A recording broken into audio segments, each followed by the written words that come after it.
Vamos pensar aqui com as palavras de Cristo, né?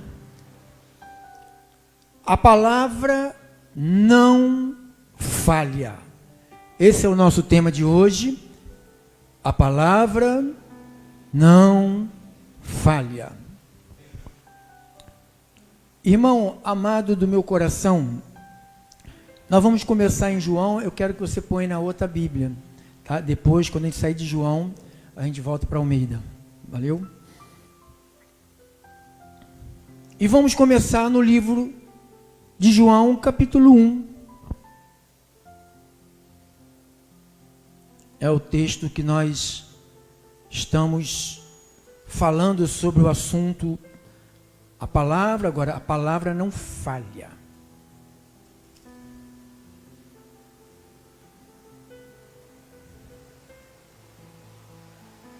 João 1. Todos? Olha aí, que lindo. Você já ouviu, já leu, já releu, já estudou? Acredito que o irmão falou alguma coisa sobre isso na semana, né? No começo, aquele que é a palavra já existia. Ele estava com Deus e era Deus. No começo, eu tenho explicado, quando João escreve isto, ele está falando do começo, ele está falando lá de Gênesis.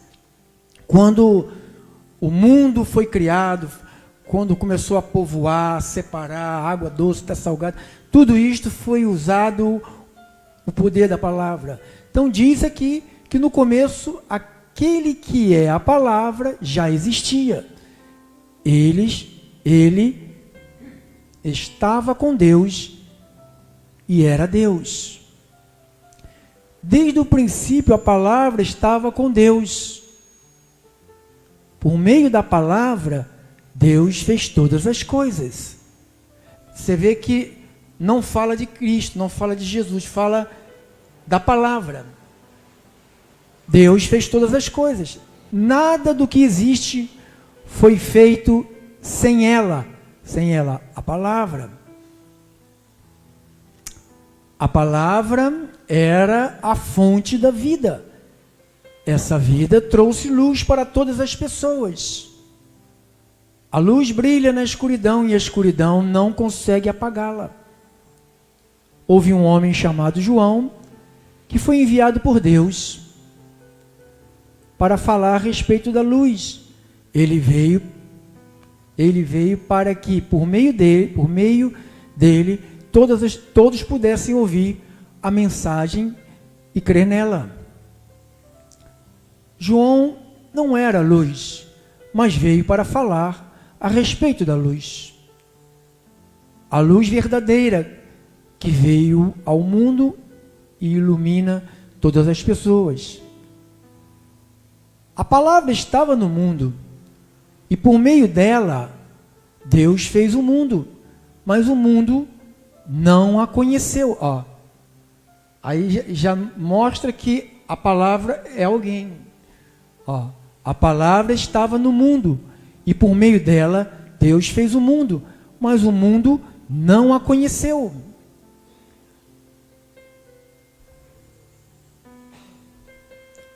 Aquele que é a palavra veio para o seu próprio país, mas o seu povo não o recebeu. Porém, alguns creram nele e o receberam, e a estes ele deu o direito de se tornarem filhos de Deus. Eles não se tornaram filhos de Deus pelos meios naturais, isto é, não nasceram como nascem os filhos de um pai humano. O próprio Deus é quem foi o pai deles. A palavra, aí começa um outro circuito, um outro período. Antes estava falando que a palavra. Aí João vai, a palavra se tornou quem? Aí é que começa a presença de Deus, Cristo, na terra visível, porque outrora era só a palavra. A palavra se tornou um ser humano, morou entre nós, cheio de amor e de verdade. E nós vimos a revelação da sua natureza divina, natureza que ele recebeu como filho único do Pai. Vamos orar ao Senhor. Jesus Cristo, bendito és tu, Senhor. Tuas palavras, elas são dinamite. Tuas palavras são medicinas. Tuas palavras são remédios. Sua palavra é calmante. Sua palavra é sonífero. Sua palavra é energizante. Sua palavra, ela acalma ventos, tempestades. Sua palavra cura, sua palavra liberta, sua palavra transforma, sua palavra regenera, sua palavra ressuscita, sua palavra modifica, sua palavra reconcilia e a sua palavra transmite a tua glória. Fala, Deus, aos nossos espíritos. Eles estão aqui.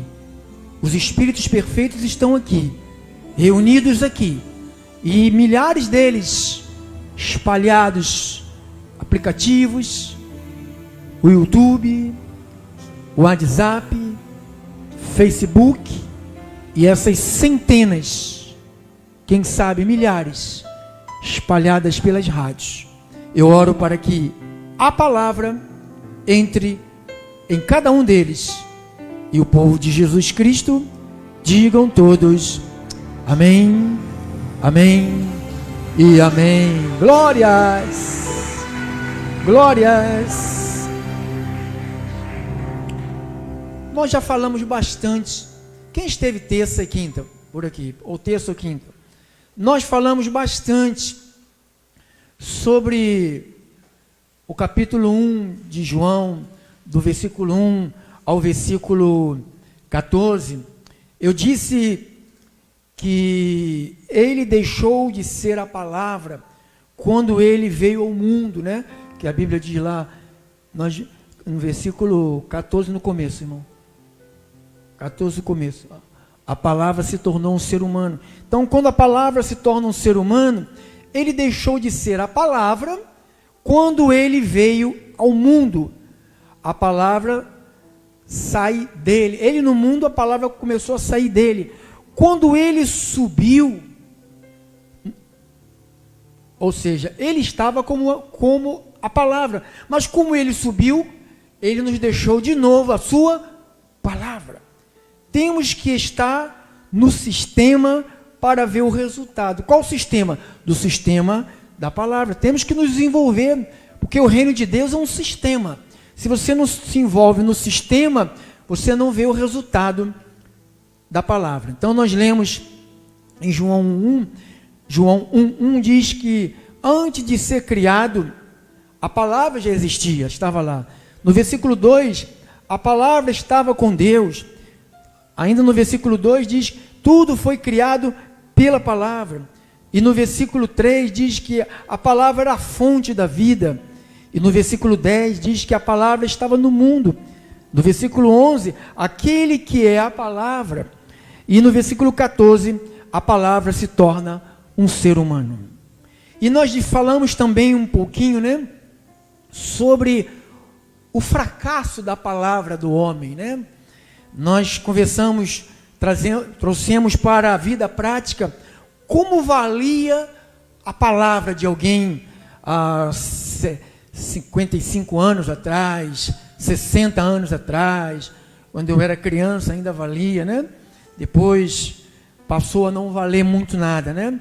Então nós fizemos uma lembrança que na época que a palavra do homem valia, nós comprávamos, nós vendíamos, nós alugávamos, casava, se dava a palavra, se falava, eu prometo estar casado, e ficava casado. Você conhece pessoas que estão 60, 70 anos casados?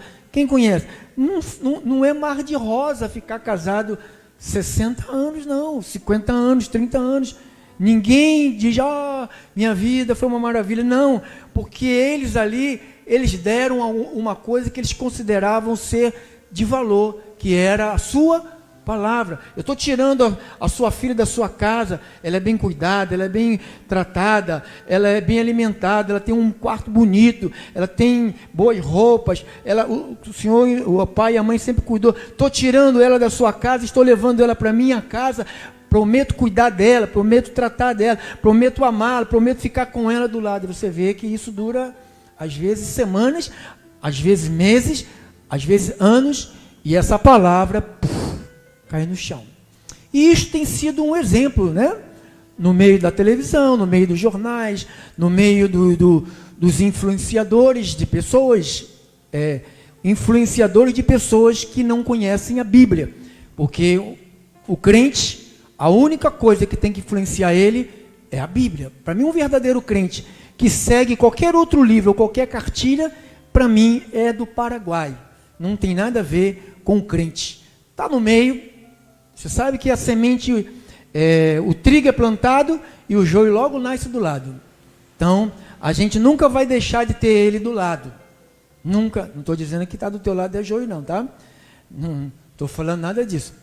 Eu estou falando que a Bíblia diz que é. E você sabe que assim sucede. Várias experiências você já passou a ter sobre isso. Então, eu quero que você vá dentro do tema de hoje, que é a palavra não falha. Isto você encontra na carta do Paulo. Romanos, agora nós vamos lá para Almeida, tá, irmão? Romanos, capítulo de número 9. Romanos 9. O versículo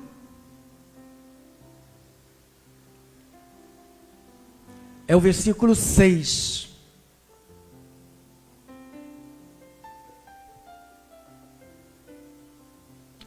Diz assim: não pensemos que a palavra de Deus haja falhado, porque nem todos os de Israel são de fato.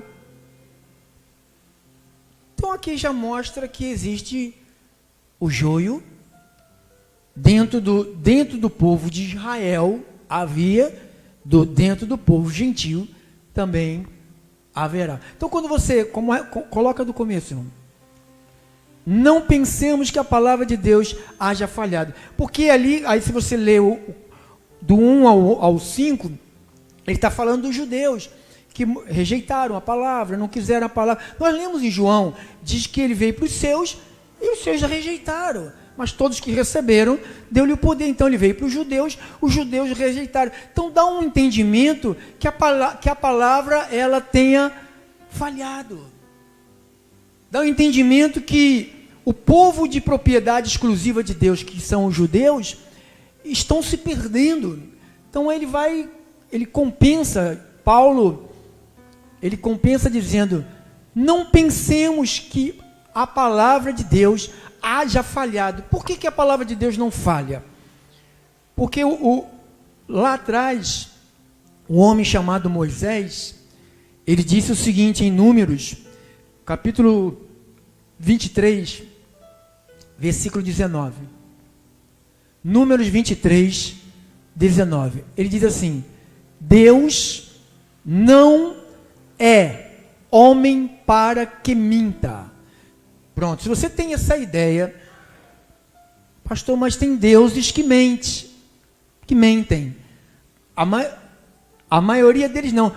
Todos os deuses que o Brasil tem são todos mentirosos. Eles não podem prometer nada, porque nada pertence a eles. Tudo pertence ao único Deus que é justo e fiel e verdadeiro, que é o nosso Senhor. Então ele diz, Deus não é homem para que minta, nem filho de homem para que se arrependa.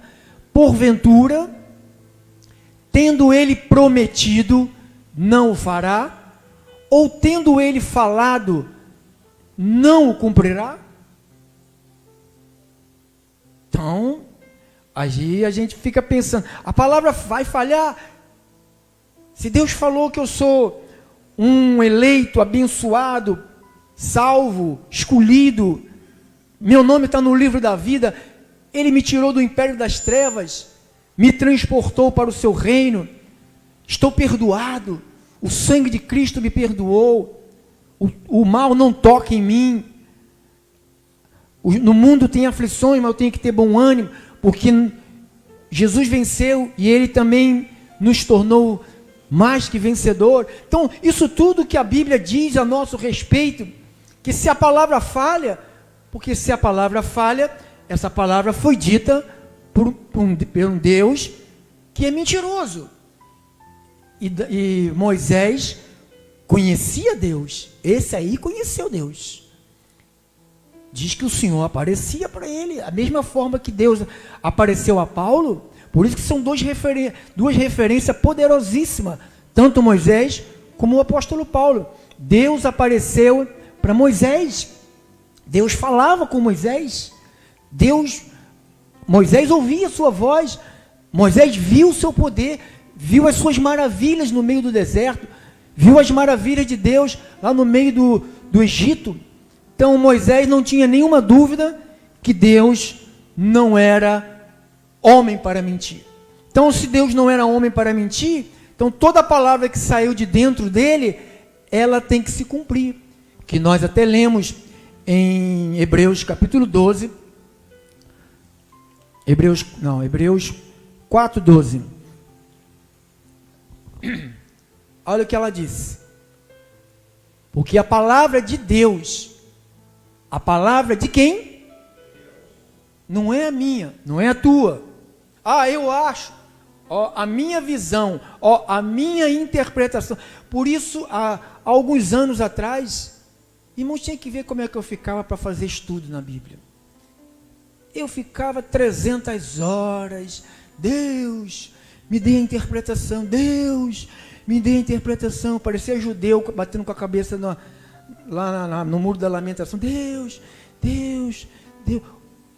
Hoje eu não falo mais nada disso. Hoje eu pego a Bíblia, aonde ele me encaminha, pelo Espírito, eu leio, e Paulo fala para mim, Cristo fala para mim, Pedro fala para mim, e eu só leio, não preciso de ficar queimando meus neurônios, achando uma interpretação. Então, quando eu tento achar uma interpretação pessoal, que eu acabo criando uma palavra que não é viva, que não é eficaz, que não é cortante, que não é uma espada de 2 gumes. Então, eu tenho que ficar com aquilo que está aqui.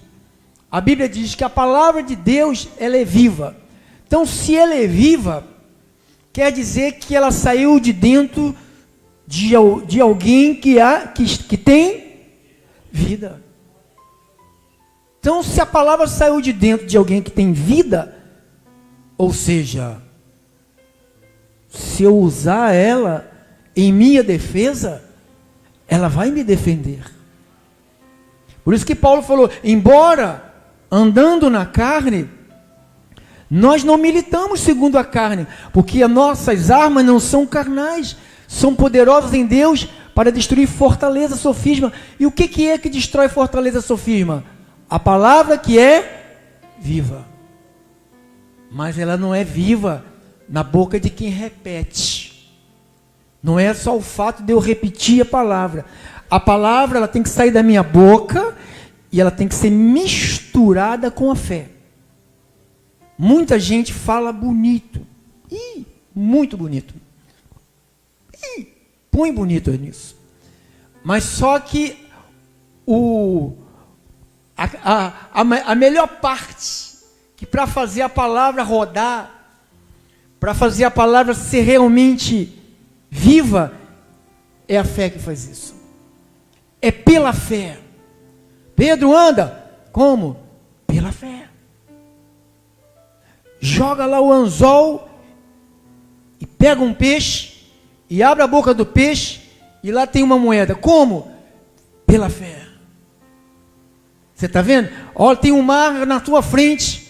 E agora?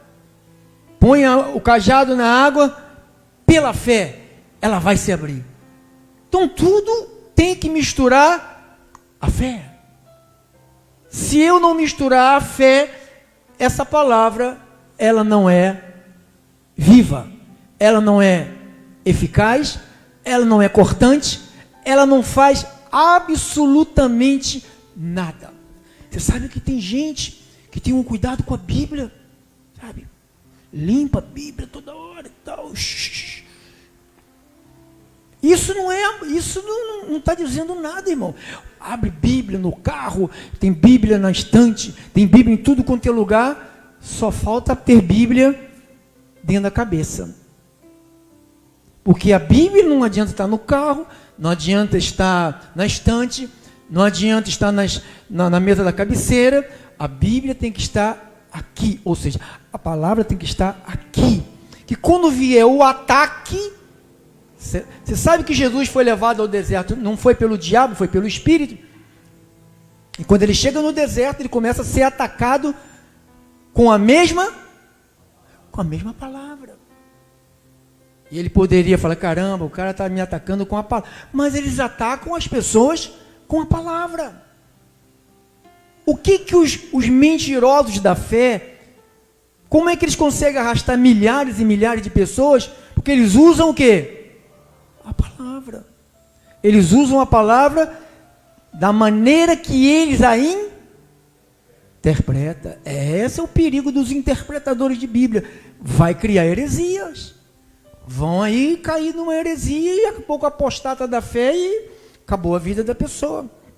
Então, abençoados, porque a palavra é viva e eficaz. Então, já entendemos que a palavra não falha. Diga, ela não falha. Hebreus 6. Hebreus 6.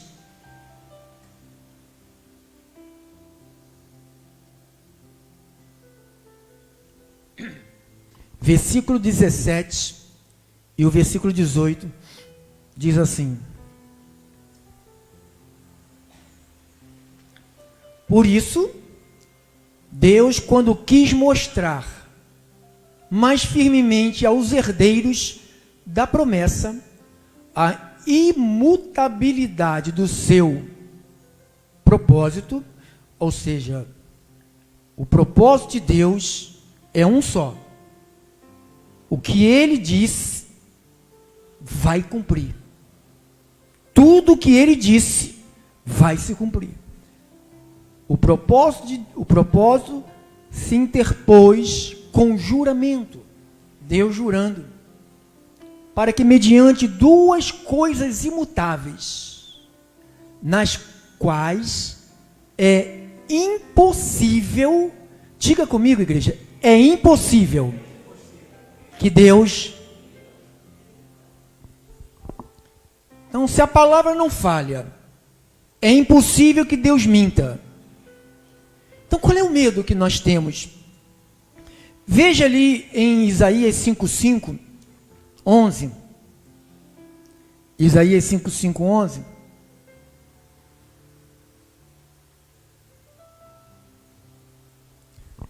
Assim será a palavra que sair da minha boca. Boca de quem? De Deus. Não é Isaías está profetizando, mas não é da boca de Isaías, não veio da cabeça de Isaías. Assim será a palavra que sair da minha boca, não voltará vazia. Então, qual foi a palavra que saiu da boca? Qual foi a palavra que saiu da boca de Isaías, da boca de Deus, e saiu o som através de Isaías? Isaías 53. Isaías 5:3.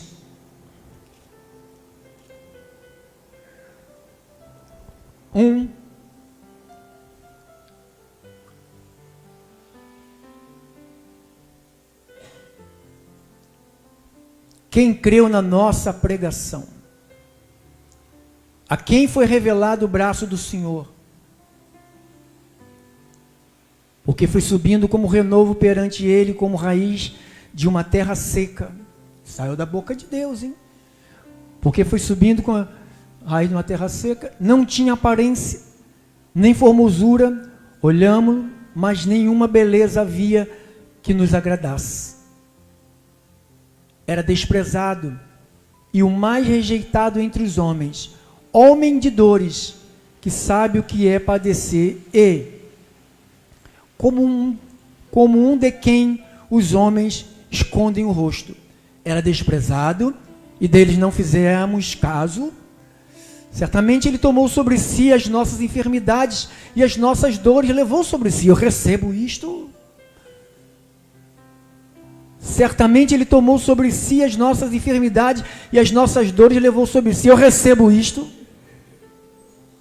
Certamente ele tomou sobre si as nossas enfermidades e as nossas dores levou sobre si. Eu recebo isto. E nós o reputávamos por aflito e ferido de Deus e oprimido. Mas ele foi transpassado pelas nossas transgressões e moído pelas nossas iniquidades. O castigo que nos traz a paz, o castigo que traz a paz para nós, estava sobre ele, e pelas suas pisaduras fomos sarados. Eu recebo que eu estou sarado.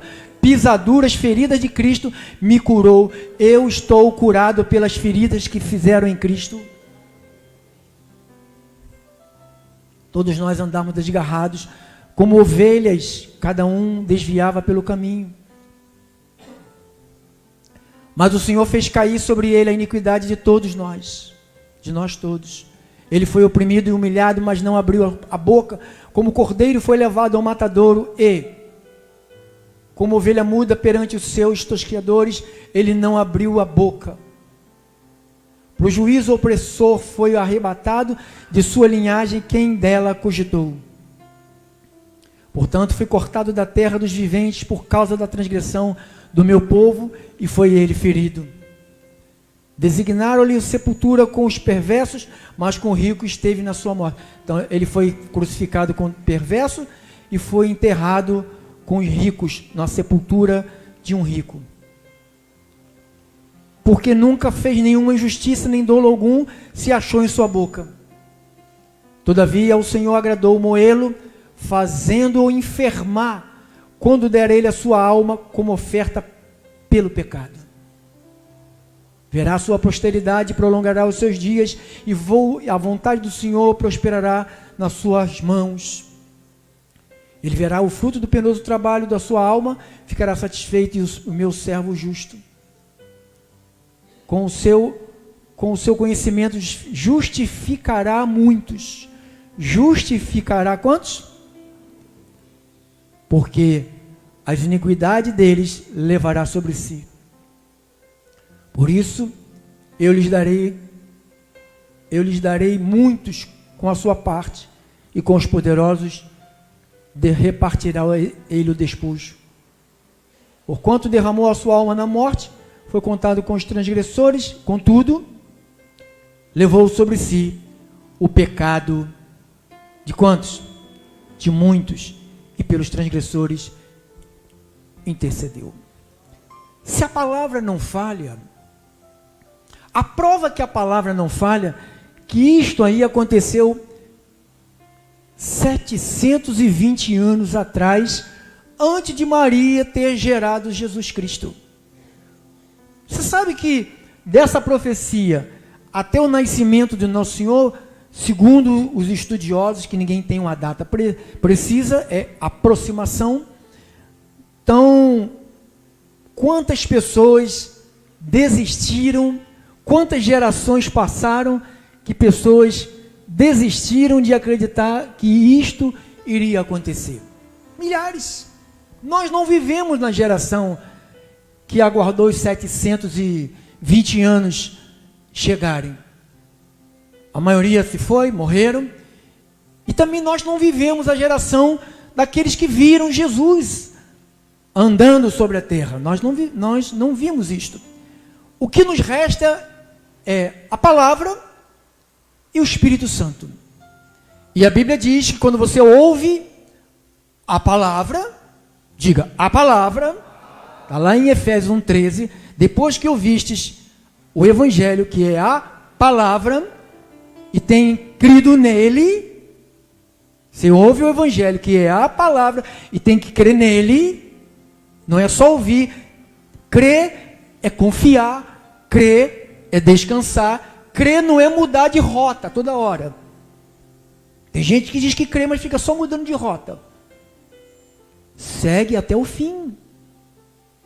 A Bíblia diz que o povo, lá através de Daniel, o povo de Deus que é forte, ele não desiste, ele vai até o fim. O povo que conhece seu Deus, ele é forte, ele é ativo, ele não desiste. Então, pastor, a palavra não falha, só tem agora 15 minutos. O que a palavra disse? O que a palavra disse e não aconteceu? Nada. Você presenciou lá o profeta Isaías 53, profetizando da parte do Senhor, dizendo que ele levou, ele não tinha nem morrido, nem nascido, Isaías já estava dizendo que ele já levou. Ele falou que ele curou pelas suas chagas, as feridas dele, no que ele recebeu, foi para levar as nossas dores, para levar nossas traumas, nossas angústias, nossas ansiedades, nossas depressões.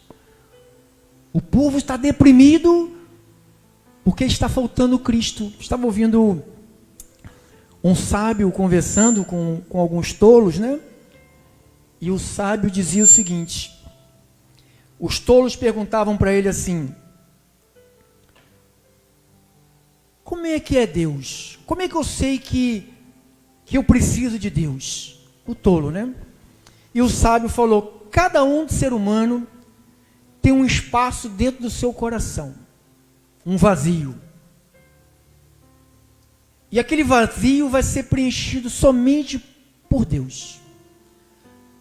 Se você já está completo, se você se sente preenchido, mesmo não estando dentro de uma igreja cristã, mas você se sente preenchido, esse é o teu Deus.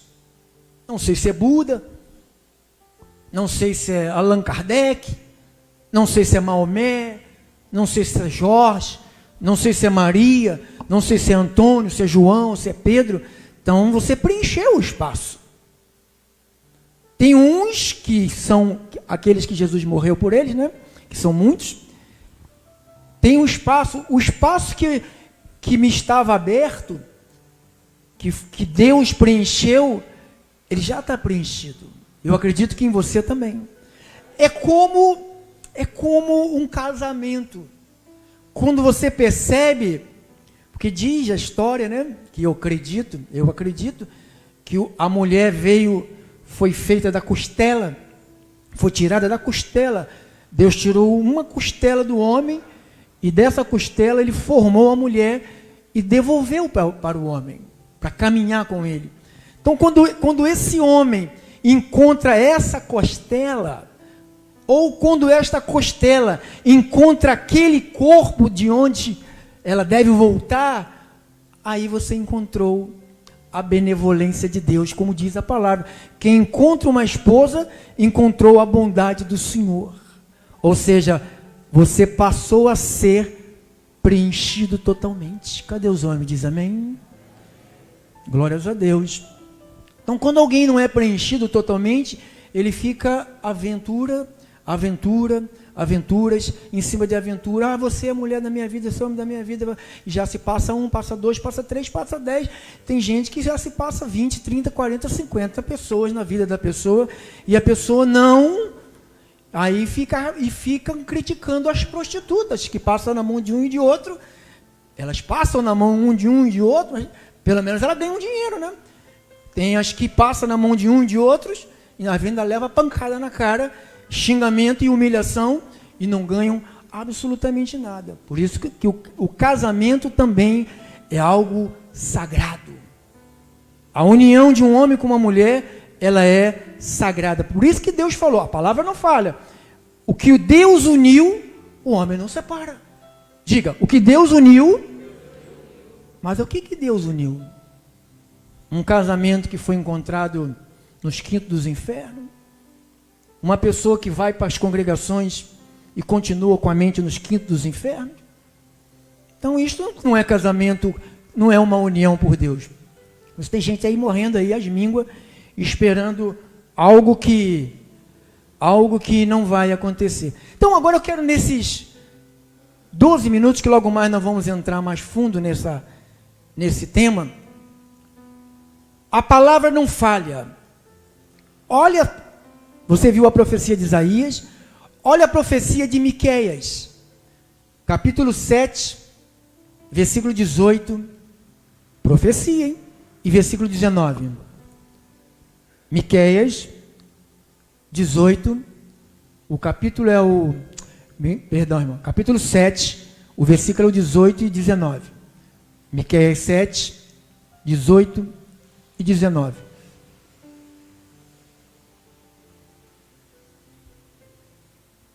Quem, ó Deus, é semelhante a ti, que perdoas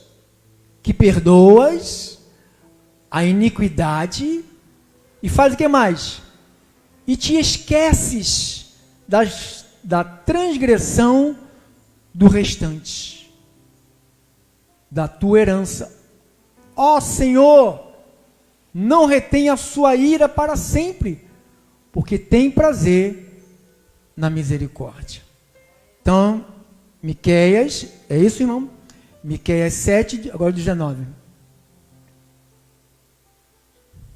Tornará a ter compaixão de nós. Pisará aos pés o quê? As nossas iniquidades. E lançará todos os nossos, deixa aqui, irmão. Lançará todos os nossos, o quê? Pecados. Aonde? Nas profundezas do mar. Difícil alguém conseguir achar alguma coisa que naufragou nas profundezas do mar. Está perdido para sempre. O navio afundou-se nas profundezas e ninguém consegue achar. Então diz que primeiro o profeta Isaías, agora o profeta Miqueias, falando de algo que iria acontecer após o nascimento e o cumprimento da vida de Cristo, sua morte e a sua ressurreição e o preço pago através do sangue. Então isto tudo gerou em nós, o pecado foi lançado nas profundezas, pecados nas profundezas do mar. Então o que incomodava Deus, pastor? O que incomodou Deus quando Adão e Eva foram expulsos do paraíso? Será que foi porque o Adão resolveu pôr brinco? Será que foi porque Adão deixou o cabelo crescer, ficou cabeludo? Ou botou um piercing no nariz? Não. O que incomodou Deus e o que incomoda Deus até o dia de hoje é a desobediência. Não existe nada que aborreça o nosso Deus do que a obediência, a desobediência. Então, quando Deus manda Jesus Cristo à terra, e a Bíblia diz que Jesus foi obediente até a morte de cruz. Diz que a noite que antecedeu a sua crucificação, o seu martírio, ele orou que eu não passe por isto, mas que é a tua vontade, que se cumpra em mim a tua vontade. Então era a vontade de Deus, senão nós não estaríamos aqui hoje. Se Jesus não morre, se a profecia de 720 anos lá de Isaías não se cumprisse em Maria, lá em Jerusalém, em Cafarnaum, não se cumprisse, você imagine que seria de nós. Ainda os nossos pecados estariam sendo obstáculo da nossa vida com Deus. Olha outra profecia lindíssima. Zacarias 3:9. Eu estou te mostrando que a palavra não falha. Zacarias 3:9. Porque eis aqui a pedra que pus diante de Josué. Sobre esta pedra única estão 7 olhos. Eis que eu levarei a sua escultura, diz o Senhor dos Exércitos. Tirarei, vamos lá, igreja, tirarei o quê? A iniquidade desta terra. Quando isto aconteceu, irmão? Quando Jesus ressuscita. Quando a Bíblia diz que ele morre para nos justificar, ele morre para pagar o preço e ele ressuscita para a nossa justificação. A nossa justificação só passou a valer não enquanto ele estava no túmulo. A morte, se Jesus não saísse do túmulo, como os romanos quiseram falar, como os religiosos da época, os saduceus, os fariseus, os escribas, fizeram tudo, dizer, eles roubaram o corpo, eles esconderam o corpo, ele não ressuscitou coisa nenhuma. Por isso que ele teve que aparecer. Diz que ele apareceu para 500 pessoas e por último apareceu ao apóstolo Paulo. Então ele falou, eu sei que ele está vivo porque ele esteve comigo. Paulo falou, eu sei que meu Cristo vive, eu sei porque ele esteve comigo, ele está vivo. Então eu não estou servindo a um Cristo morto. Tirarei a iniquidade desta terra num só dia. Então quando Jesus morre, e ao terceiro dia, e ele ressuscita, esse é o dia. Diga amém, igreja. Esse foi o dia, num só dia. Ele arrancou a iniquidade, ou seja, aquilo que Adão fez de errado, Deus falou, está tudo certo agora. Diga, está tudo certo agora. Mas que eu me esforce para querer agradar a Deus, eu sempre vou tropeçar. Mais que você se esforce para tentar agradar a Deus, você sempre vai tropeçar e nunca vai sentir que a tua iniquidade foi tirada. Isaías, ele falou, meu Deus, meus lábios é imundo, eu vivo no meio de um povo imundo, eu só falo bobagem, eu penso besteira. Aí diz a palavra do Senhor que veio um anjo, tocou a boca dele, porque o sangue de Cristo ainda não estava ainda, então precisava de algo acontecer para ele sentir que a iniquidade dele foi tirada e tudo que ele iria falar daqui para frente vinha da parte do Altíssimo, não da parte dele. Está entendendo, igreja? Olha outra lindíssima,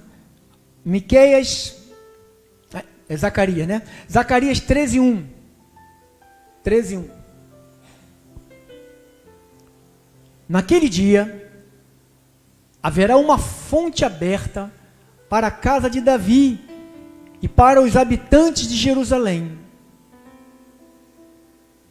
para remover o pecado e a impureza. A fonte daquele dia, está falando daquele dia. Que dia é? No dia que Cristo virá.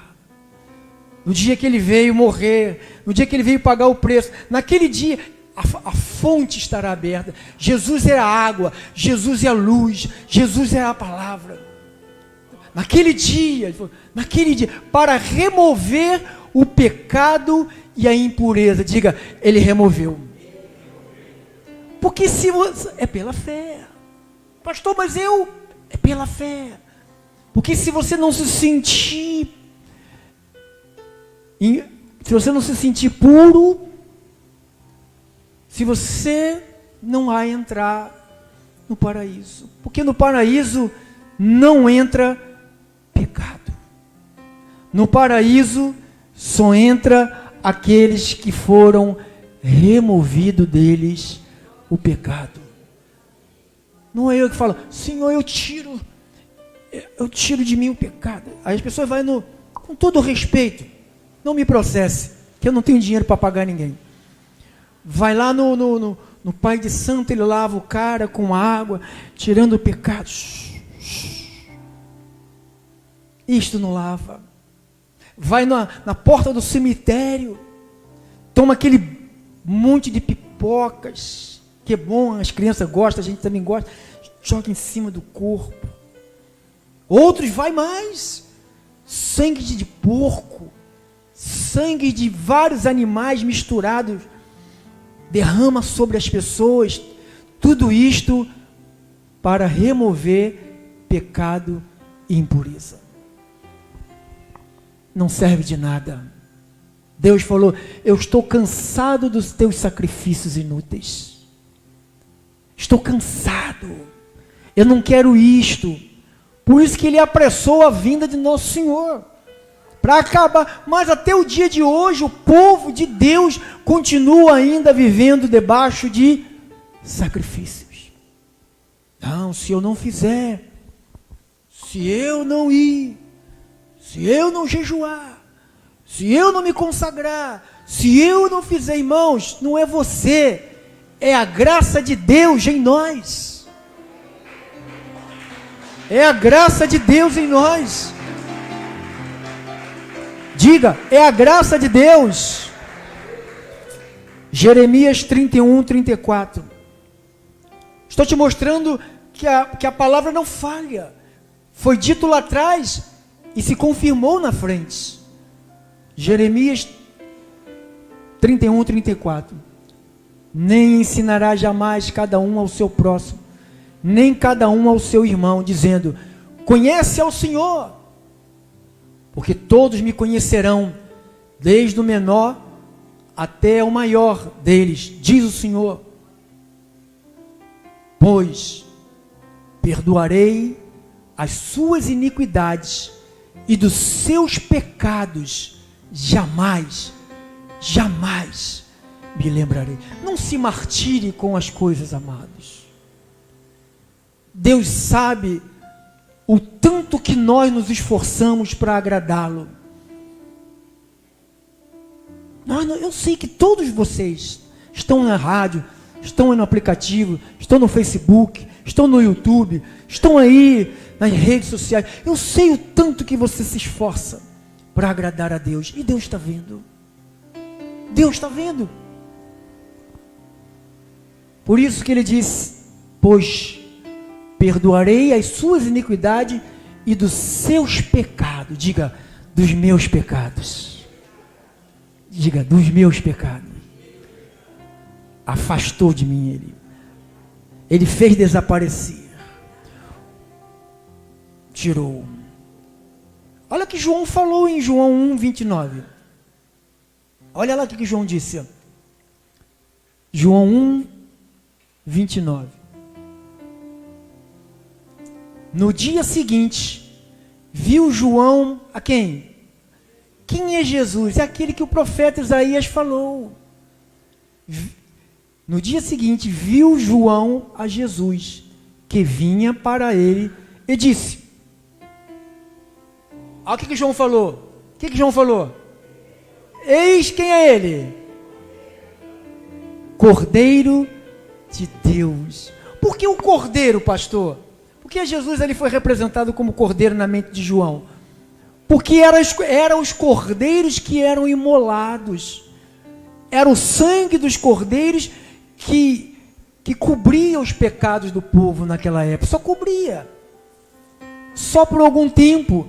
Então diz João: eis ali, eis o Cordeiro de Deus que faz o quê? Que tira o pecado do mundo. Então João está falando: olha, essa água que eu estou banhando vocês não tira o pecado de vocês, mas aquele ali tira o pecado de vocês. Então, se alguém acha que a água que tirou o pecado, o próprio homem que foi chamado para batizar está dizendo: eis o Cordeiro de Deus, que faz o quê?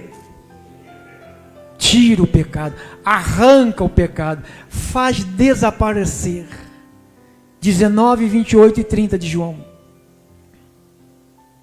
Terminamos, hein? Vamos louvar. Depois, vendo Jesus que tudo estava consumado, Jesus olhou e falou: tudo foi feito. Consumado para se cumprir o quê? Isaías, Miqueias, Zacarias, Jeremias, todos os profetas falaram sobre isso. Por isso que ele diz, depois, vendo Jesus que tudo estava consumado para se cumprir o que os homens de Deus escreveram onde? Tenho sede. Estava ali um vaso cheio de vinagre, embebedaram de vinagre numa esponja e, fixando num caniço de isopo, lhe chegaram à boca. Quando, pois, Jesus tomou o vinagre, disse: está tudo que o profeta Isaías falou.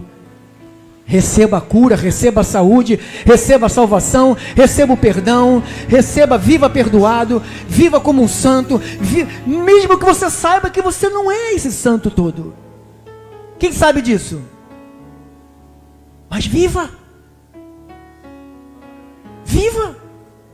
porque o que ele fez, ele já fez, e a palavra não falha. Diga, a palavra não falha. Se você fracassou, cometeu algum deslize, tropeçou, pisou na bola, ou o jeito que você quiser falar que aconteceu com você, você está pela rádio aí, pelo aplicativo, me vendo nas redes sociais, olha, não se puna, Jesus já te perdoou. O cair, não estou dizendo para você ficar caindo, mas estou te dizendo que o cair é de quem é ser humano, mas o levantar, e ele te fez você estar aí,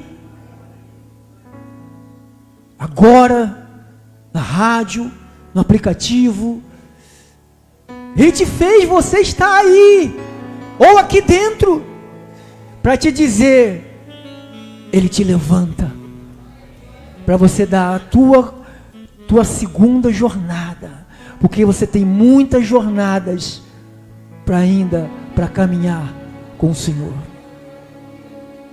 Deus te ama. Deus ama a sua família. Deus vai arrancar você da droga, do álcool, da prostituição, do sexo ilícito, da pornografia. Deus vai arrancar você disso. Mas Ele já te perdoou. Não há nenhuma condenação para você que está em Jesus Cristo. Você foi tirado da morte, Ele te tirou da morte. Não foi você quem saiu, Ele te tirou. E aqueles que Ele tira da morte, Ele garante a trajetória. Se cair, Ele te levanta. Assim seja. Assim disse o Senhor.